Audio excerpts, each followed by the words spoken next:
करने वाला है। यहाँ पर चूंकि वर्षा काल में इससे संबंध जोड़ा गया था, इसलिए मेंढक को मेंढक के अर्थ में उपयोग किया जाता है। गोमायुरेकः, गोमायु एकः अर्थात जो गौ के समान एक। फिर आगे अजमायुरेकः, अज बकरा बकरी, बकरा बकरी के समान एक। प्रश्निरेको, प्रश्न का अर्थ होता है एक तो पृथ्वी के लिए भी बोलते हैं और कई बार विविधता और विचित्रताओं के लिए भी कहा जाता है। तो कोई एक जो है विविध रंग वाला है या भट्टे रंग वाला भी कह सकते हैं, मटमैले रंग वाला, पृथ्वी का रंग जो मिट्टी का रंग होता है। हरित एक ऐसाम, इनमें से एक हरित हरे रंग का, जैसा अक्सर अपन लोग देखते हैं कि उसके पेट पर पीले रंग की धारी सी होती है, हरे से रंग का होता है मेढक, जिसका उपयोग जो है चिकित्सा विज्ञान सीखने के लिए विद्यार्थी लोग 11वीं 12वीं रिसेप्शन के लिए करते हैं। तो वैसा भी रंग है। समान नाम है विभ्रता, उन सभी के नाम तो एक से ही है, विभ्रता। विभ्रता के लिए यहाँ पर दिया गया प्रश्न विभ्रता, जब धारण किया हुआ, विरूपा विभिन्न प्रकार के रूपों को, पुरुत्वा बहुत प्रकार से भेदों से युक्त, छोटे बड़े अलग तरह से, वाचम वाणियों वाले, पिपसुरवदंत,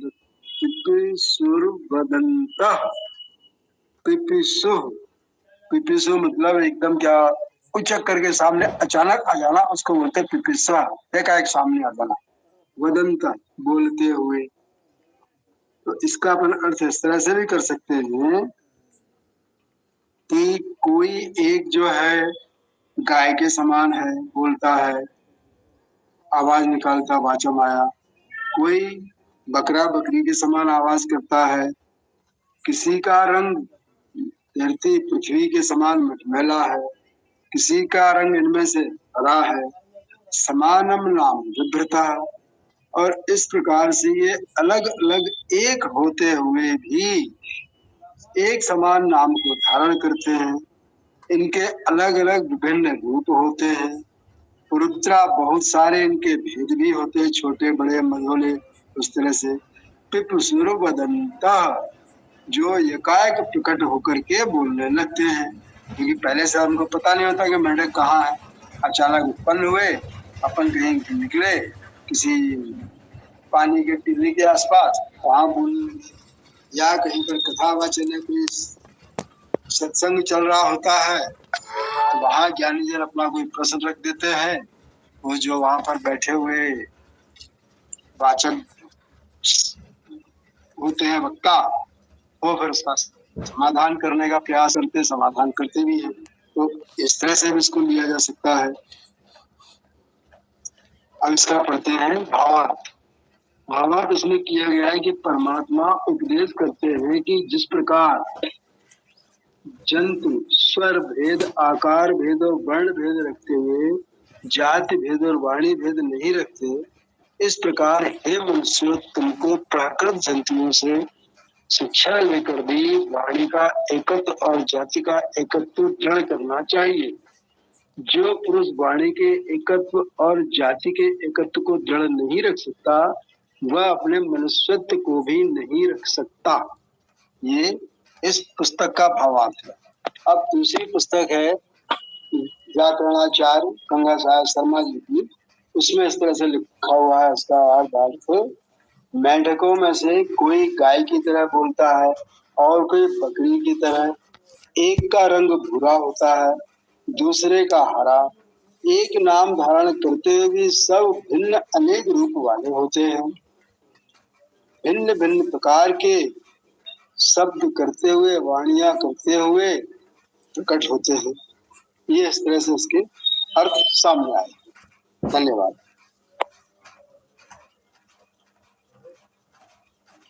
जी, अब विचार करें, मेढक को प्रतीक बनाकर कहा गया है।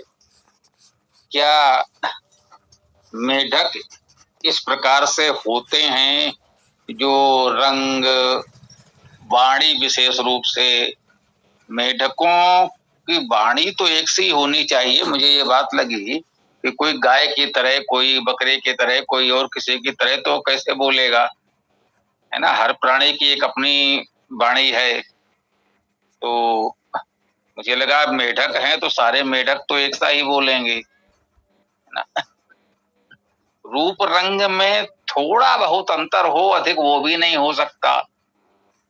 जैसे गाय आदि के रंग में थोड़ा बहुत अंतर आप देखते हैं, लेकिन गाय को हम गाय की तरह पहचान लेते हैं, है ना। काली, सफेद, लाल, जो भी थोड़ी बहुत अंतर होता है बालों के रंग में, तो मेढकों में भी हो सकता है ऐसा थोड़ा बहुत अंतर हो विभिन्न प्रजाति के मेढकों में।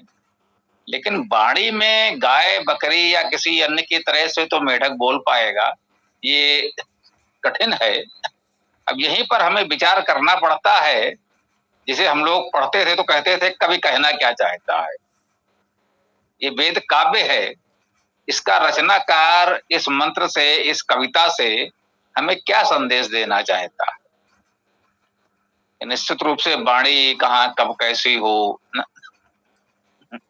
जिसे हम लोग गाय कह रहे हैं उसका अर्थ वास्तव में क्या गाय पशु है या कुछ और तो नहीं है।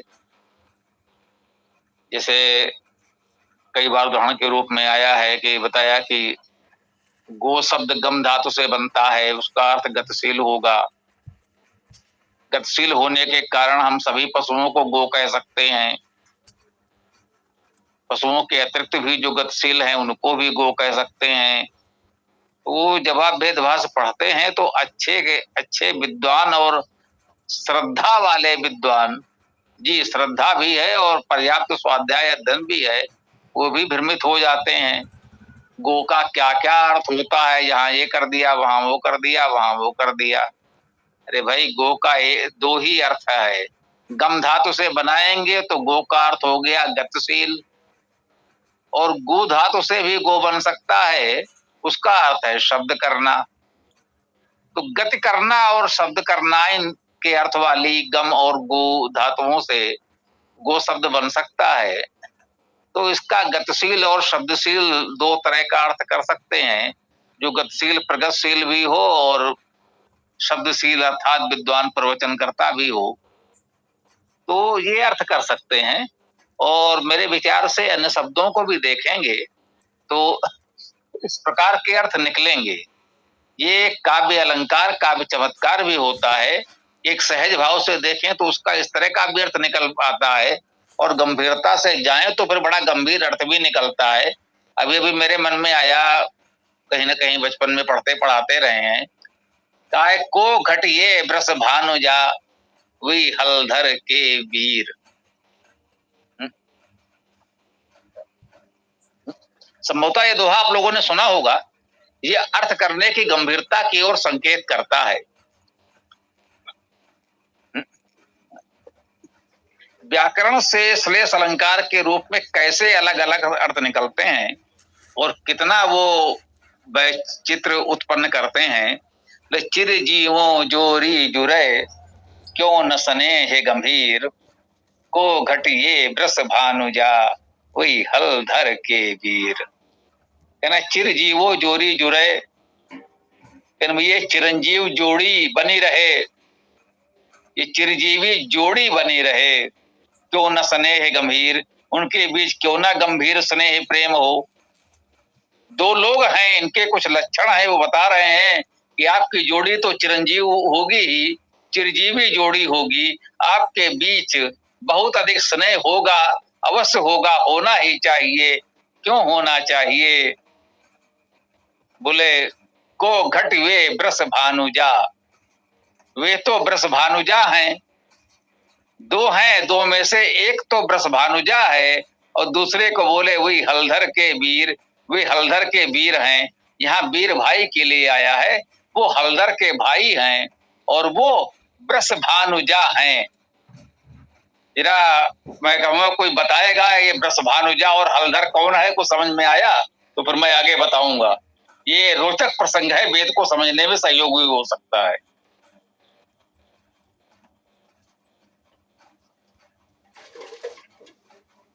ब्रस भानुजा संभवतः राधा के लिए प्रयोग हो रहा है। और हलदर जो है बलराम के लिए प्रयोग किया गया है।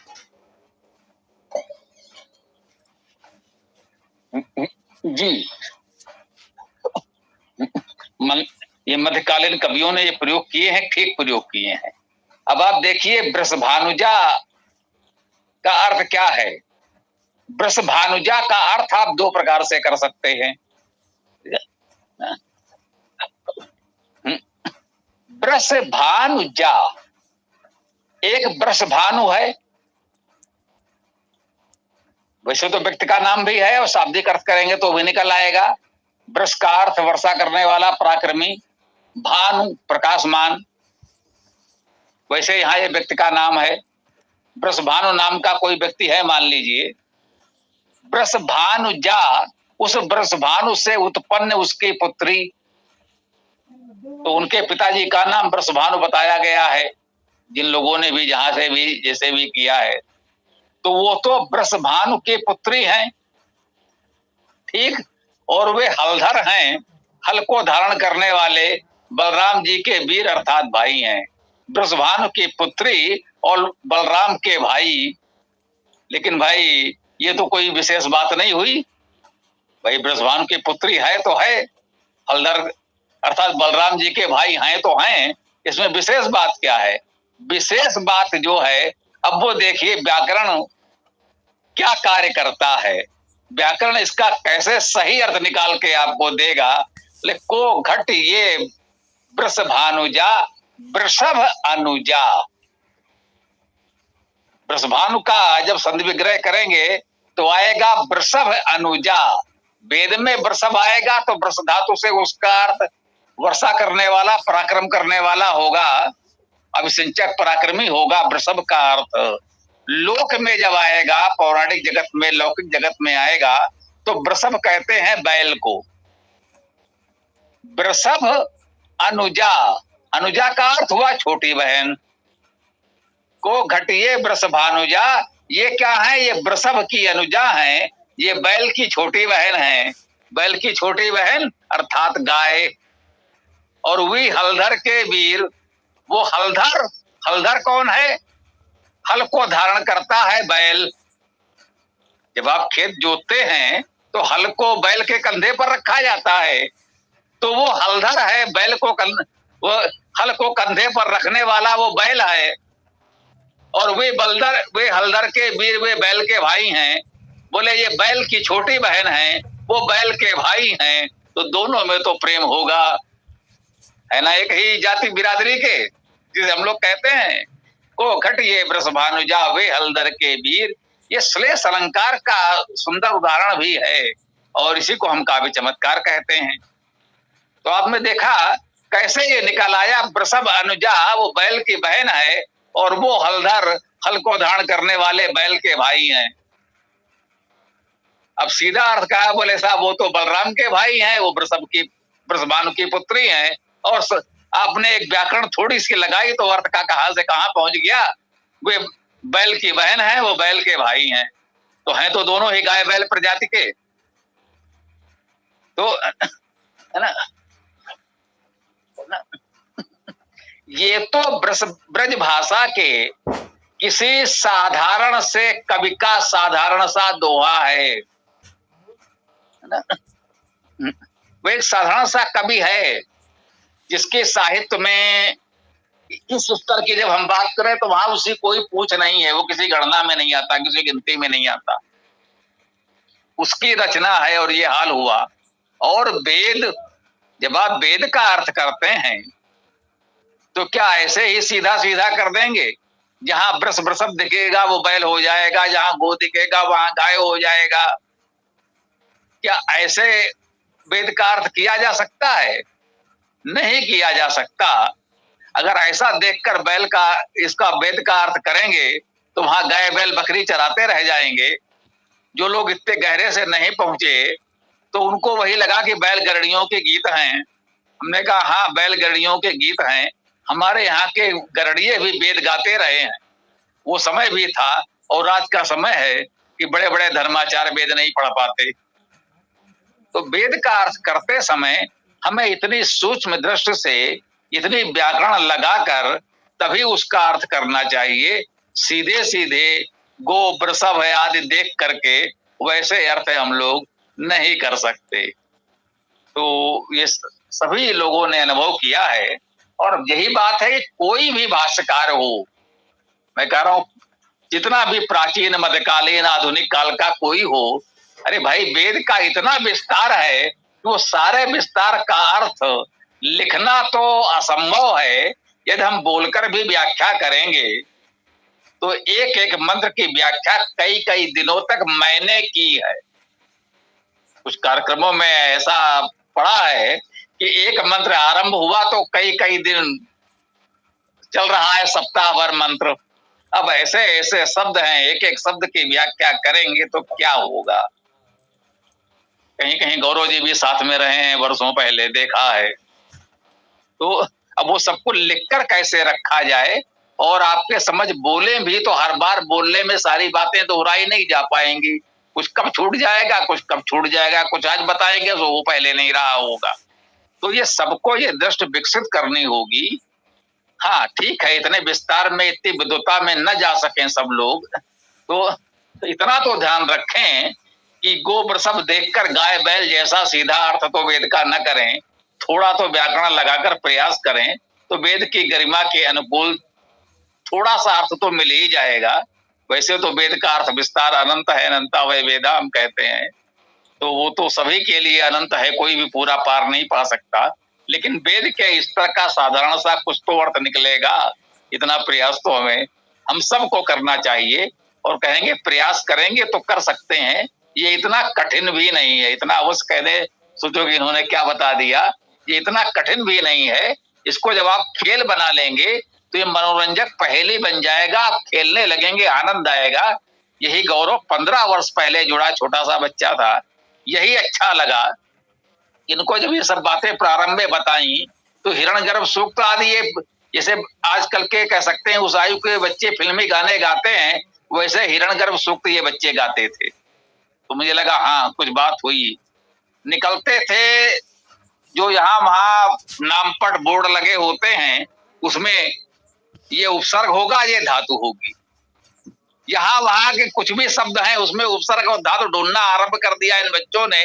तब मुझे लगा कि हाँ, जब इस तरह आप खेल बना लेंगे वेद को, इस निरुक्त को, इस विद्या को, कि कहीं कोई भी शब्द आया तो उसमें उपसर्ग और धातु खोजने लगे कि क्या होगा।